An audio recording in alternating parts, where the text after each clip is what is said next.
For thousands of years, the pyramids have stood as silent witnesses to a story that has never been fully told. We've been taught they were tombs, built by slave labor, using copper tools and brute force. But what if none of that is true?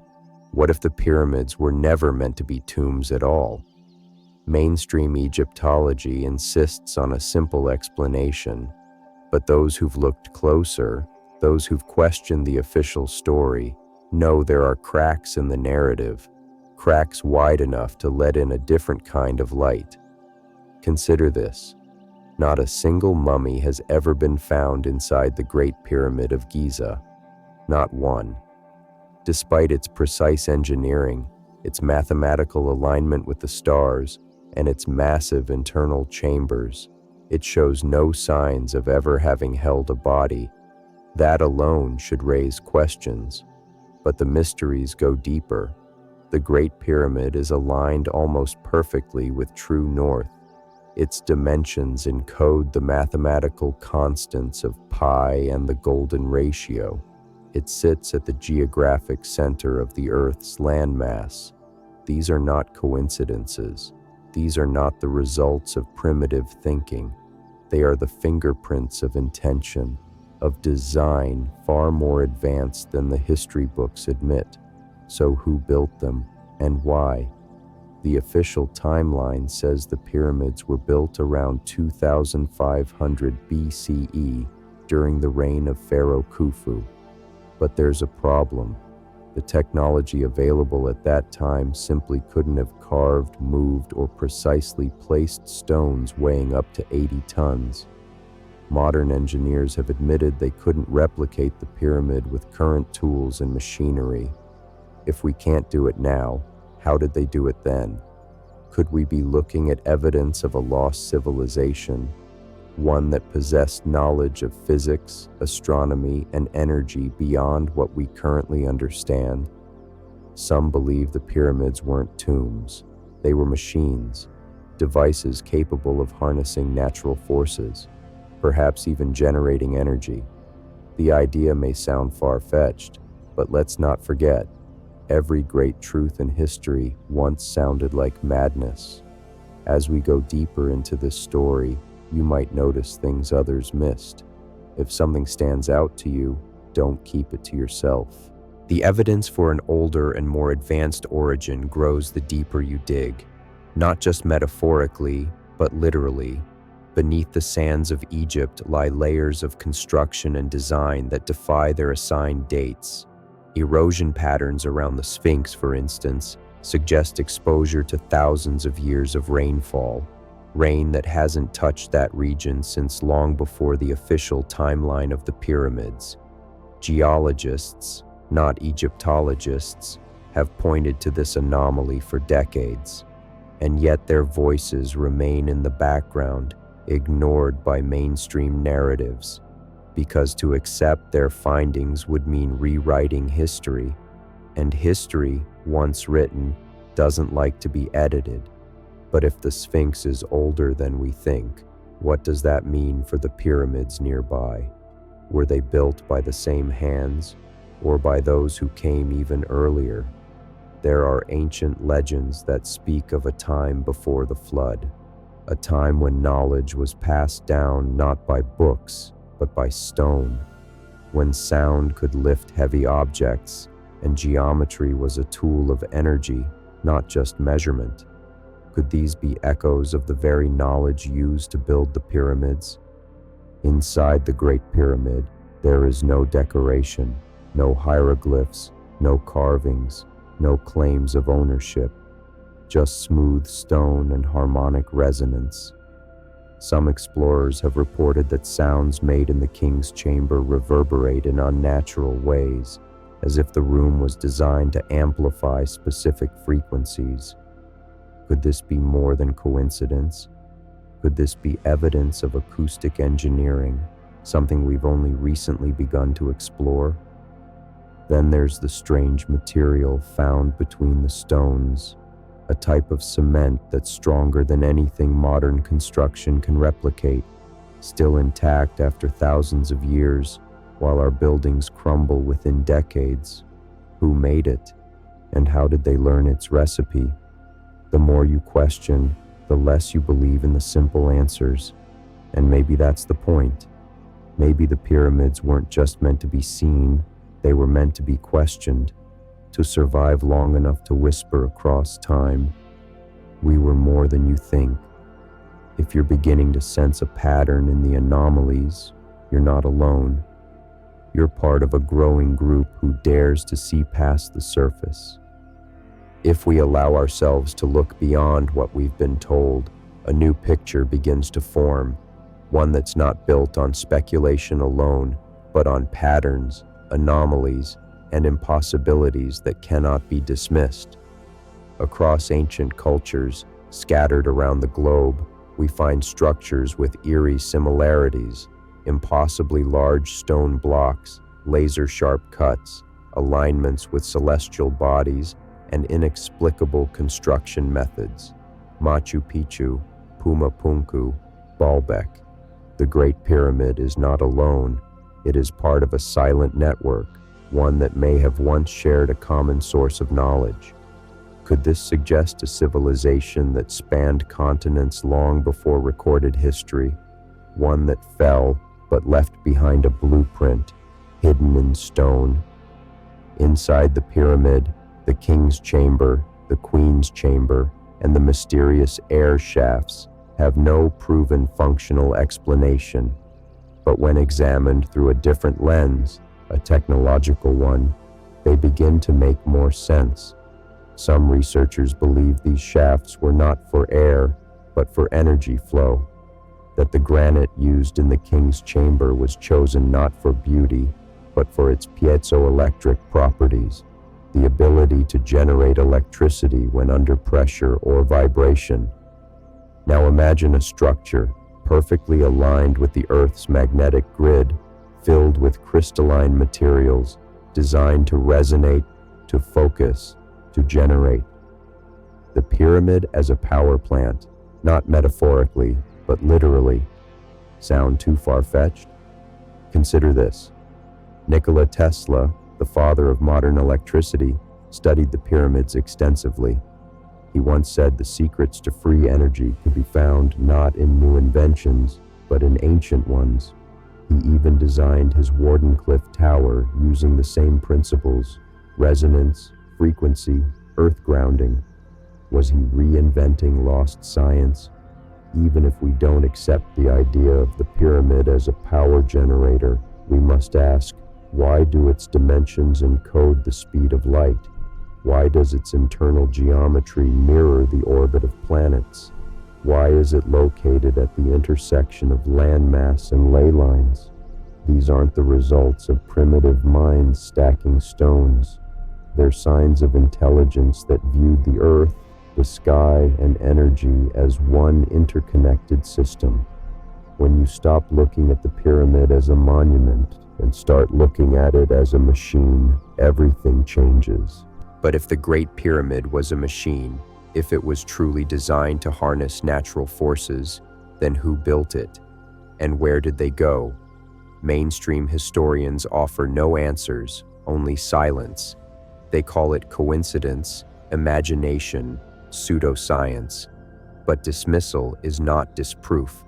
Some ancient traditions speak of a time before history, a civilization guided by beings of immense knowledge, gods to some, teachers to others.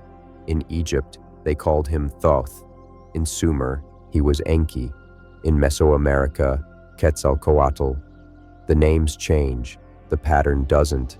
These beings were often described as bringers of knowledge, astronomy, writing, architecture, mathematics, always arriving suddenly, always disappearing without a trace.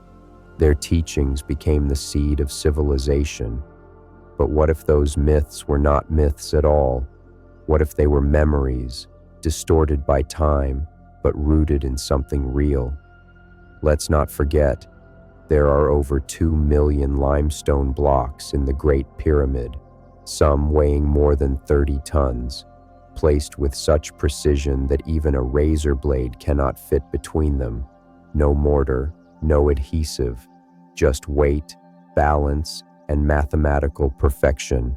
No records exist of how they were moved, no plans, no blueprints, just the end result, standing defiantly against erosion, earthquakes, and time itself. The deeper question isn't how it was built, but why such precision was necessary. Was it aesthetic, symbolic, or was the pyramid calibrated, engineered, like a machine, where every angle, every stone, every chamber served a specific function? Some researchers suggest the layout of the pyramid mimics the human body, that the king's chamber represents the pineal gland, that the ascending passage is a metaphor for Kundalini energy. If so, then this structure is more than mechanical, it is anatomical, a reflection of the human form, the cosmos, and the energetic system that connects the two. Still think it was just a tomb? It's only when we let go of the modern lens, when we stop projecting our limits onto the past, that we begin to see the scope of what may have once been known, and what may still be waiting to be remembered. If memory is encoded in the stones, then perhaps consciousness was the key all along.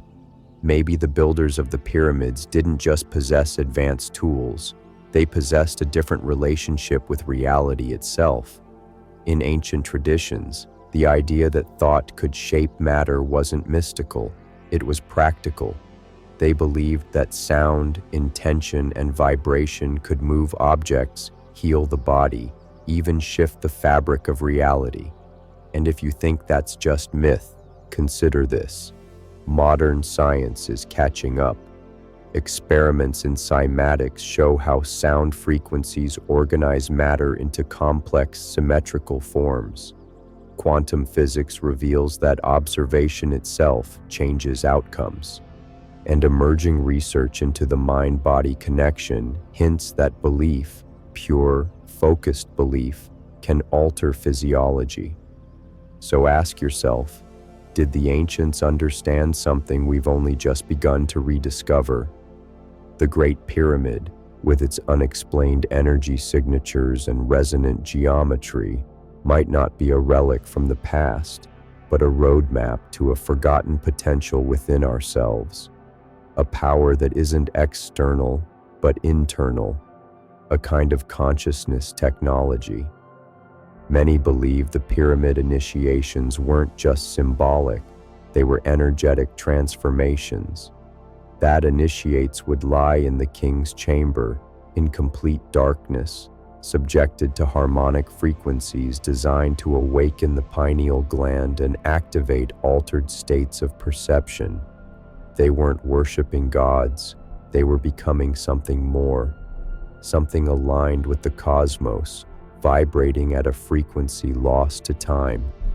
This wasn't religion, it was precision, and yet all of this has been reduced to myth, to metaphora, because to believe otherwise would be to admit that we are not the peak of civilization, but a footnote following a much greater chapter.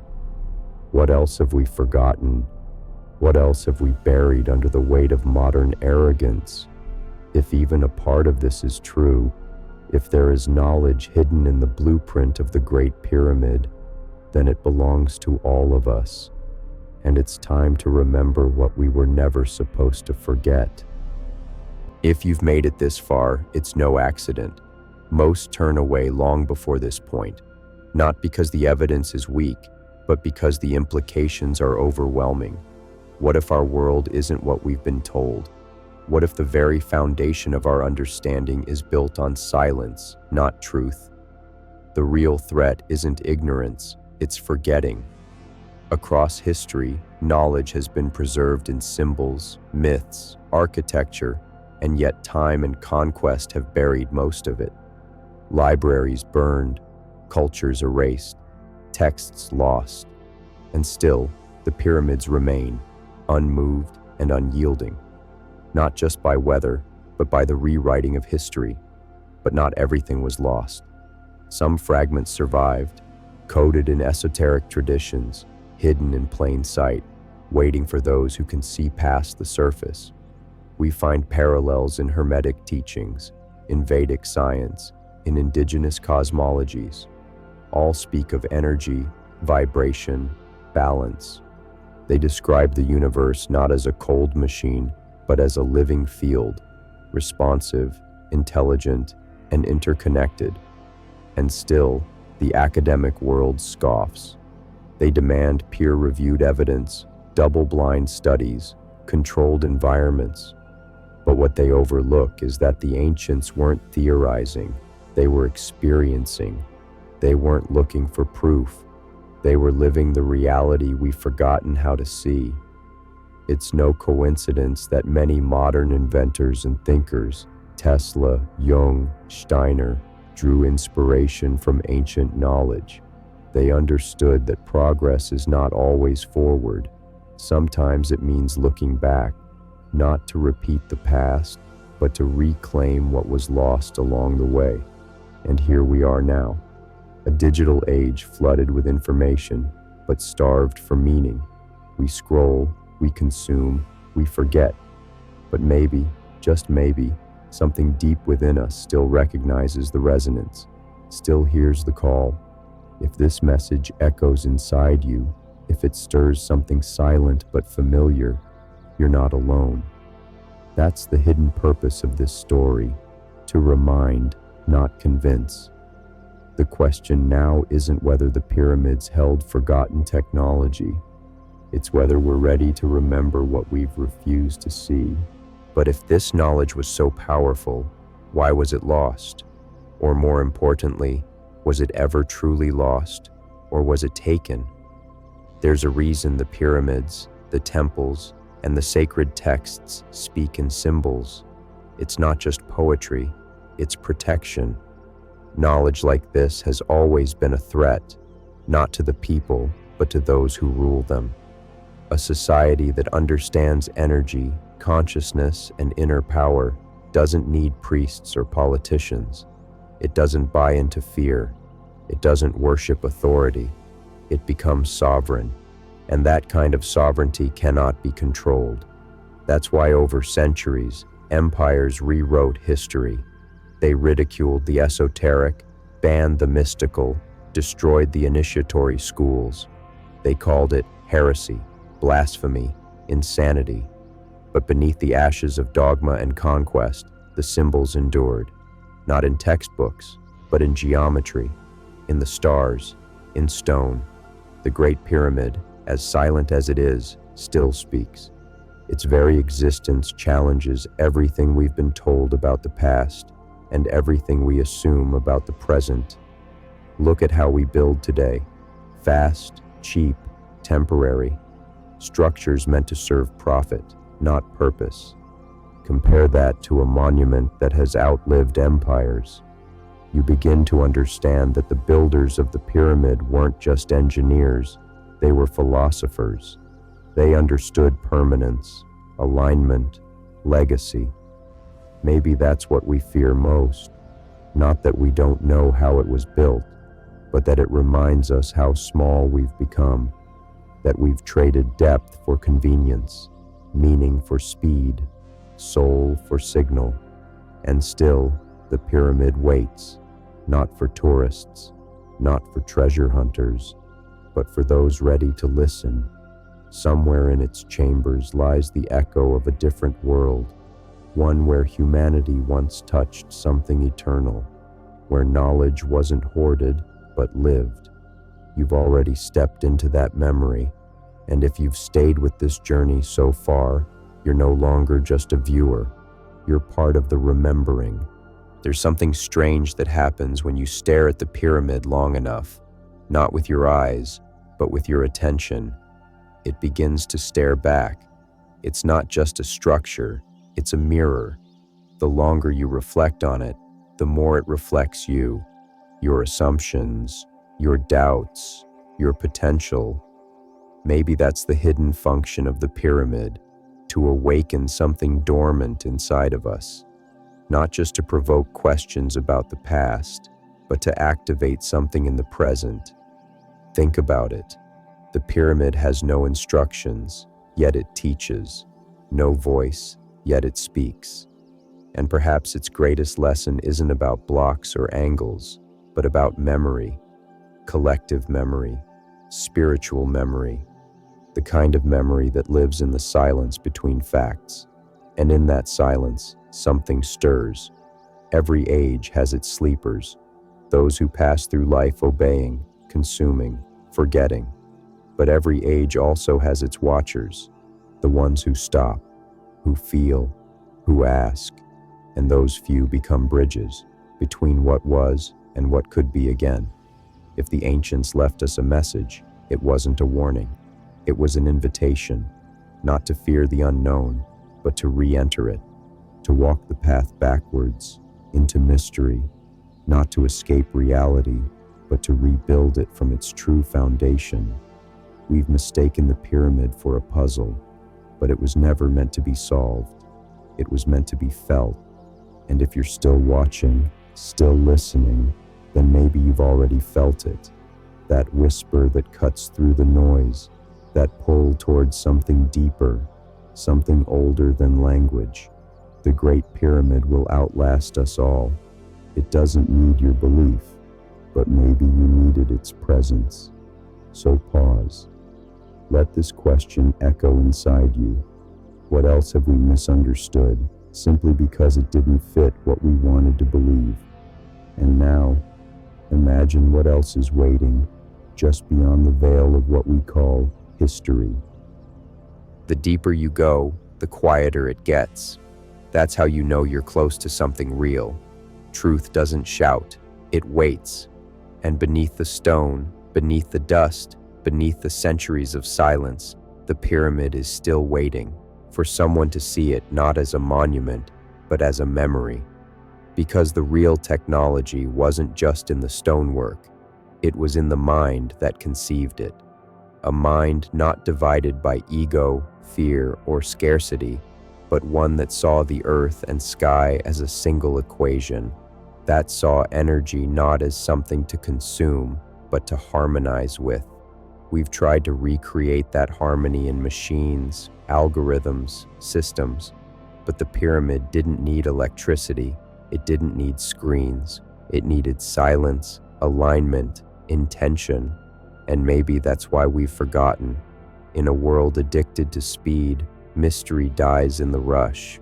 We want fast answers, quick fixes, proof in bullet points, but the pyramid offers none of that. It's not an answer, it's a presence, one that forces you to slow down, to feel, to doubt, and in doing so, to remember. Because maybe the pyramid isn't just ancient, maybe it's eternal. Think about how much effort has gone into ignoring it. Entire institutions built to explain it away, to reduce it, to lock it in a story that never fit. And yet, there it stands, unmoved, unchanged, unmoved by belief. You can't market the truth. You can't program it. You can only meet it. And that meeting requires something we're taught to avoid: stillness. So sit with this.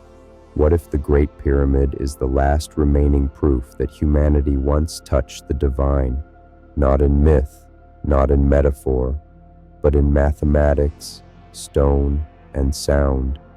Not everyone will see it. Not everyone is supposed to. But if you do, if you feel it, then the pyramid has already done its job. You've heard the story they never told you, not because it was hidden, but because it was never supposed to be remembered. And yet, here you are, still listening, still wondering, still following the clues that most ignore.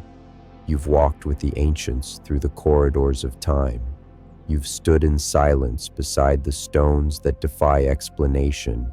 You've glimpsed a version of reality that isn't new, but long buried. But the pyramid isn't just a mystery to admire, it's a call to awaken. Because what matters now isn't just what the ancients knew, but what we do with it, how we choose to see the world, the past, and ourselves moving forward. Whether we settle for the comfort of easy answers, or open ourselves to the discomfort of deeper truth. So ask yourself, what do you feel right now? A flicker of curiosity? A challenge to what you thought you knew? Or maybe just a strange sense that you've touched something older than time? If even one question lit up inside you, then share it. Speak it aloud. Leave it behind for the next seeker to find. You never know what one comment might trigger. This story is far from over. In fact, it's barely begun. There are more codes to uncover, more connections to reveal, and more forgotten knowledge hiding in plain sight. If you're ready to go further, beyond just this video, let this be the start of something bigger. You know where to find the next step. And if you think someone else is ready for this journey, you know what to do. Remember, the pyramid will still be there long after the screen goes dark. But maybe now, it's also in you.